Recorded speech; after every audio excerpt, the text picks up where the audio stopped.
guys, this is Alachia, and this is my review for Wicked Part 1. Don't make the mistake my husband did watching this film, and the title card at the very beginning of the movie flashes Wicked Part 1, and then at the very end of the movie, he's like, huh? Where's the second part? I said, did you not see the giant part 1 come up? He's like, no, didn't pay attention to that. So yes, it is part 1 of a 2-part series that is based off of the musical Broadway, which was based off of the book series. And it is a retelling of The Wizard of Oz as seen through the origins of the Wicked Witch of the West. So I did go see the musical, it's called Off-Broadway, right? It's either called Off-Broadway or Traveling Musical of the production of Wicked in Austin when it came a few years ago. And I really enjoyed it. There is something about live music that just cannot be replicated on screen. There can be amazing vocal performances, but there is something about the way that a voice carries through you during a live performance that is absolutely unique. So I highly recommend, if you ever get a chance to see it on Broadway or if it's off Broadway coming to you, just Defying Gravity alone, the song, is worth hearing that penetrate through your body because it is an experience. Now, what I remember is really liking that they did the retelling of the story, kind of subverting expectations, giving a new script to the Wicked Witch of the West, Elphaba, and her relationship with Glinda, and letting you kind of see things from a different side. I thought it was very, very clever. The issue I had with the off-Broadway production was the production. I remember being sorely disappointed in the fact that the stage sets, because I think, and maybe it's because it was an off-Broadway, that they weren't able to maybe do much because you have to travel with all this stuff. And most of the sets were just one giant prop, and that was kind of it. And I just remember thinking that this is such a rich, amazing kind of lore that's being developed, based on The Wizard of Oz, which, Technicolor, beautiful, gorgeous film. That just did not translate onto the stage. And I remember being very, very disappointed in that. So when you see this film, this is like the musical production, Broadway production on steroids. It is a dream come true to the eyes. It matches everything you would have expected to see in a Broadway production if they had a budget of like $250,000.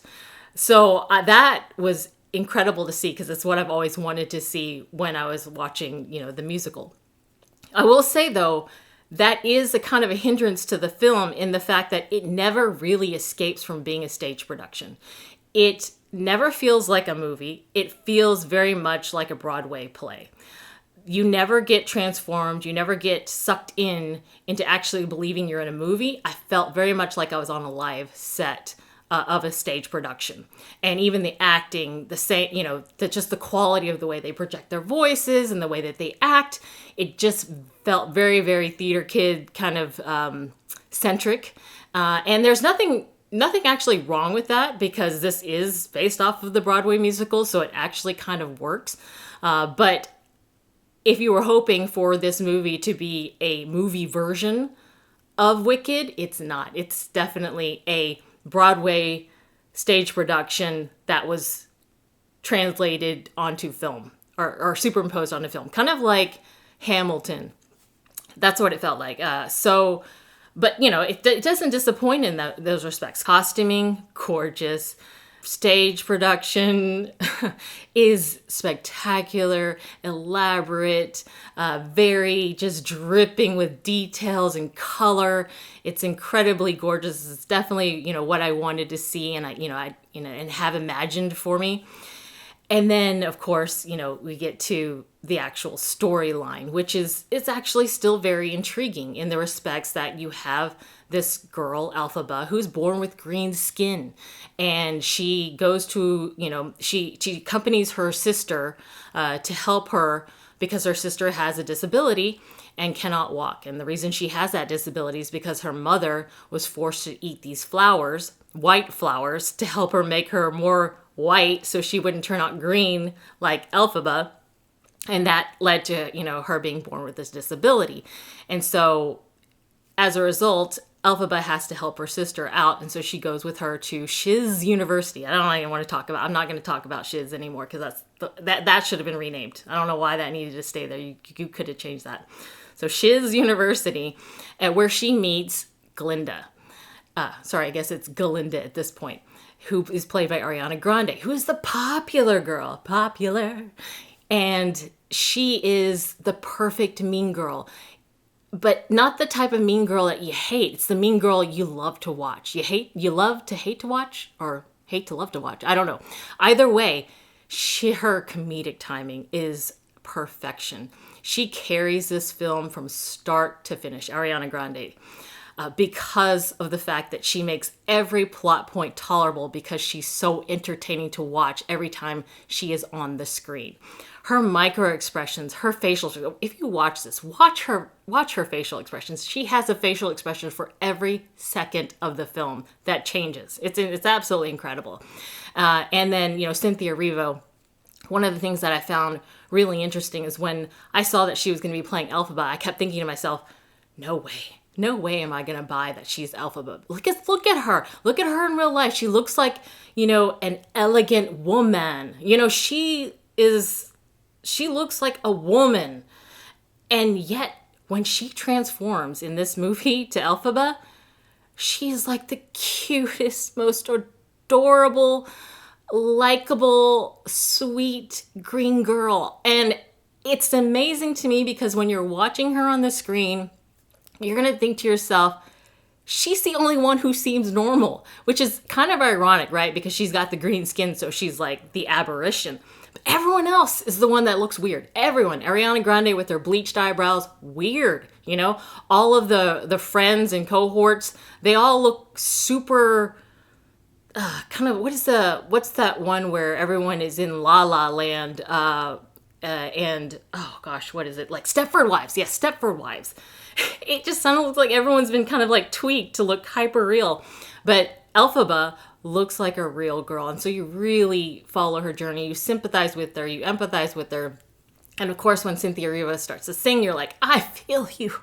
I feel your pain. I feel your rejection. I feel, she sings this song where she's talking about, I'm not that girl. And anybody who's been a girl growing up through high school, you know that feeling. I'm not like those other girls. I will never fit in. I will never be liked or loved or, wanted the way that you see these popular girls are, right? And the average girl knows that feeling. And man, Cynthia Erivo brings that feeling to the screen.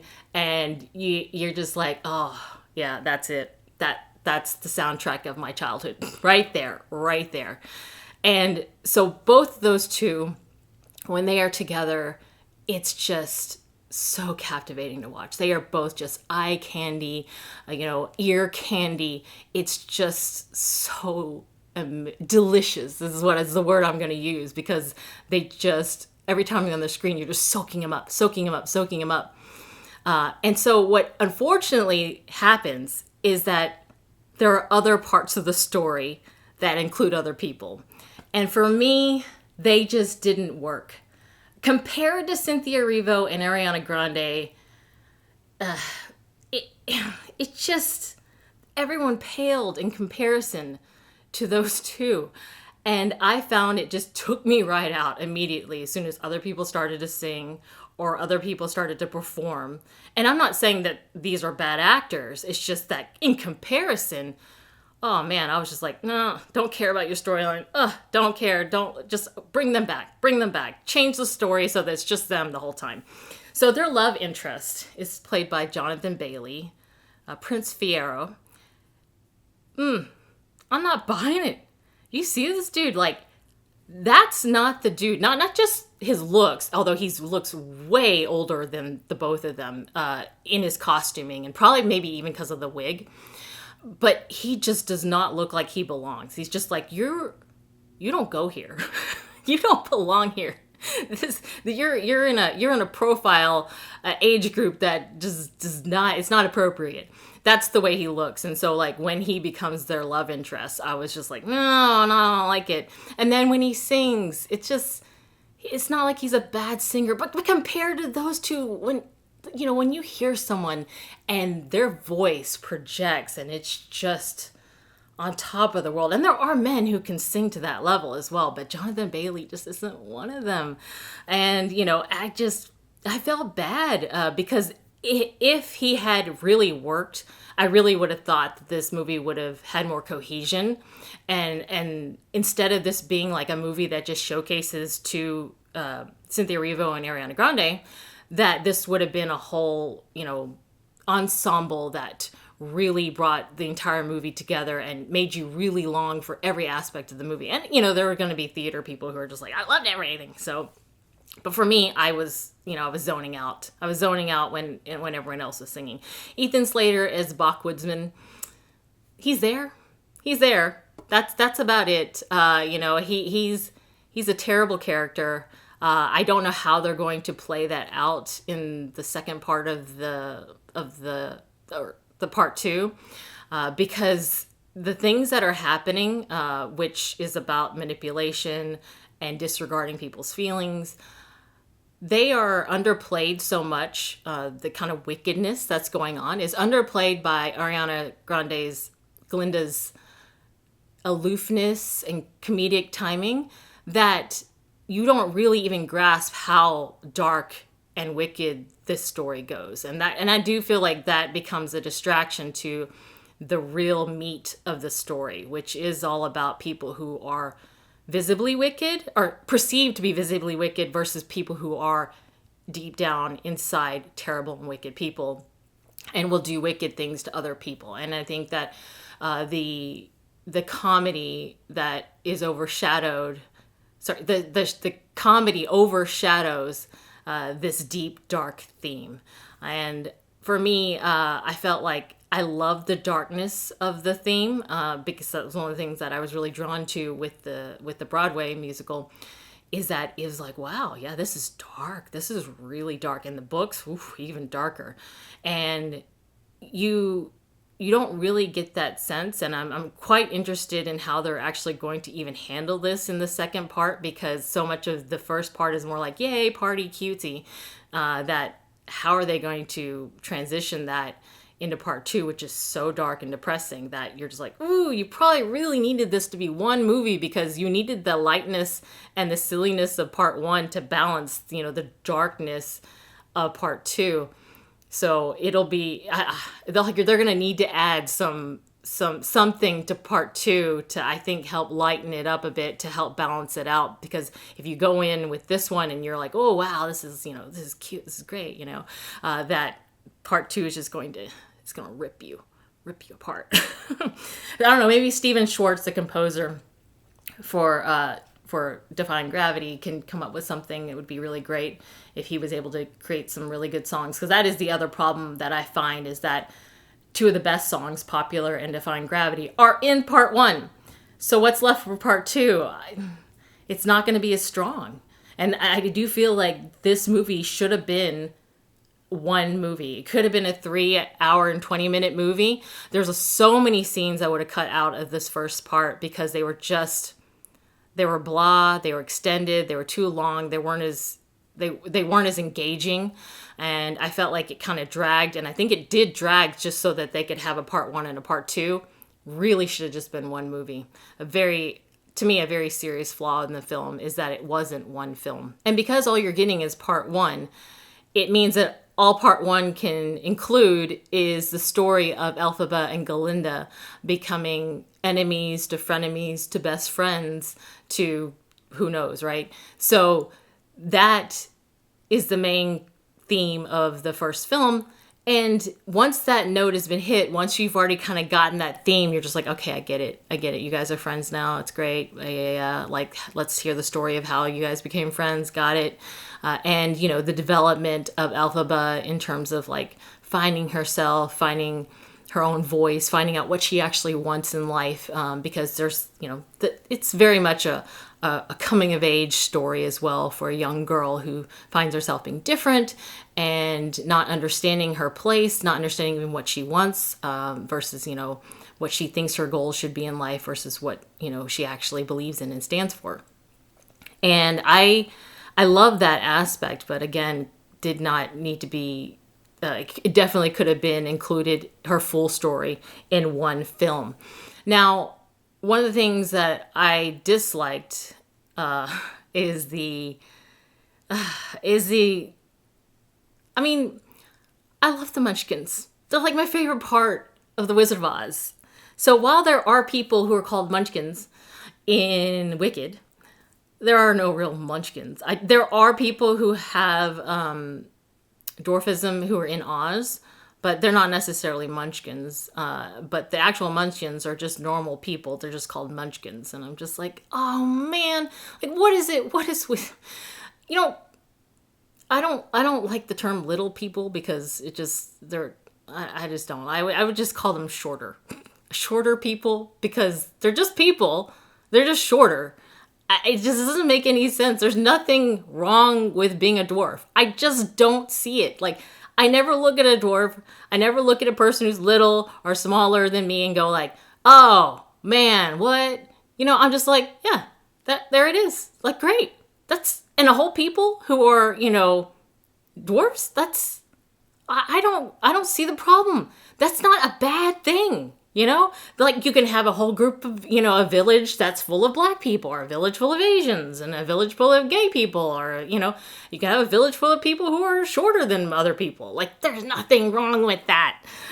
So that they took that out was like, man, I did not like that aspect at all.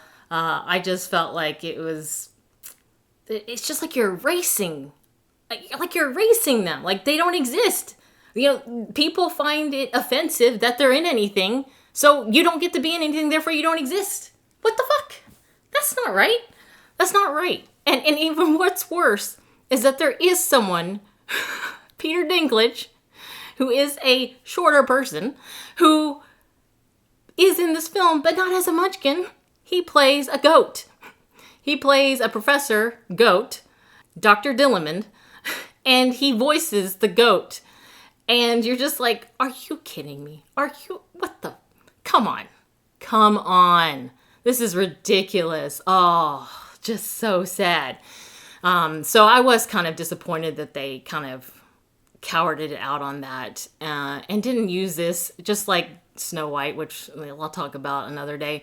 Just kind of erasing the existence of people who have dwarfism. Like, just why? It doesn't make any sense. I think it just adds so much flavor and just, diversity. You want to add diversity? Do it. So anyways, overall, I loved so many things about this film. When you get to Defying Gravity, it's just the vocal range, the dynamic range, the melodies, the hooks, when Cynthia and Ariana Grande duet, it is so powerful. It's just one of the most amazing experiences you'll ever do is hear two people singing, duetting Defying Gravity. It's just, there's something that it does to your ears that just is outer body. And of course, the lyrics in Wicked reflect the characters' thoughts and experiences and their perspectives, and even showing how between Elphaba and Glinda, how much they have diverging perspectives, and it's very cohesive. And so I absolutely really love that. So for me, it's kind of a mixed bag. Like I said, if you love the musical, this is great. This is amazing because it's basically a musical on crack. But if you were hoping to get an actual movie, it's not really there. And like I said, outside of Cynthia and Ariana, I just didn't really care for the rest of the film, and it just felt like it dragged. And I really wish this has just been a one-part film that encapsulated the entire story without this 1 year break. Hopefully it's only 1 year. And so I'll be interested. I think a lot of people are going to love this. I mean, if you love musicals, you're going to love this. There's nothing not to love here. But if you're just looking for a cohesive story, I would say wait till part 2 comes out before you watch this, because I guarantee you're going to need part 1 to help balance out what you're going to be fed in part 2, because whew, it is dark. So I'm going to give Wicked Part 1 a B minus. Oh no, I know people are going to be so mad. But look, let me be honest here. If I'm going to rewatch Wicked Part 1, this is what I'm going to do. I'm going to fast forward. I'm going to fast forward to The Wizard and I. Then I'm going to fast forward to Popular. Then I'm going to fast forward to I'm Not That Girl. And then I'm going to fast forward to Defying Gravity. And then the end, and I don't care about the rest of the film. It wasn't that interesting. And one of the things I forgot to mention is that they have me listening to Michelle Yeoh who plays Madame Marble, and Jeff Goldblum, who plays the Wizard of Oz, singing. Like, they give me Cynthia Erivo, they give me Ariana Grande, and then they force me to listen to Michelle Yeoh and Jeff Goldblum sing. And the contrast is just so massive that I'm just thinking to myself, every other character in this film, if it was going to work, they all needed to be able to match Cynthia and Ariana.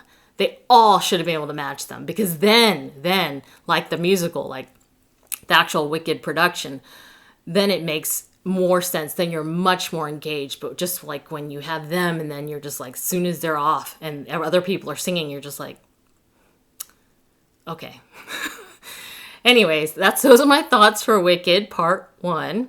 Let me know what you guys thought, and thanks so much for watching. And if you'd like to watch more, you can click right here or right here to watch more now. Until next time, see you on the flip side.